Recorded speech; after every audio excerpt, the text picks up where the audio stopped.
You know that feeling when your skin prickles, like someone's watching you, but when you turn around, you're alone.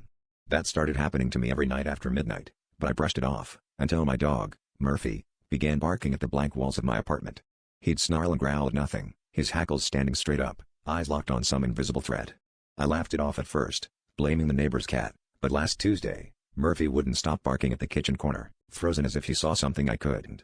That was the night I decided to set up a camera while I slept, promising myself I'd get to the bottom of it. The next morning, I brewed coffee with a pit in my stomach and opened the footage on my phone. The night vision was grainy, painting everything in eerie green, but the timestamp showed Murphy suddenly whipping his head to the left at 2:37 a.m., barking at a shadowy patch behind the fridge. Then, something moved, a flicker, a blur, but I couldn't quite make it out. I scrubbed back, pausing frame by frame, and my blood ran cold. There was a shape in the corner, crouched low, just out of the light. It looked kind of like me, but the smile was all wrong. I checked the rest of the footage, heart pounding, and watched as the figure crept along the baseboards, always just at the edge of the camera's view. Murphy never took his eyes off it, barking louder, but the thing didn't even flinch. I watched in horror as it stopped, turned its head toward the lens, and grinned, wide, impossibly wide, like its jaw might unhinge. The thing stared straight through the screen at me, and in that moment, I realized, the eyes were identical to mine. I haven't slept since.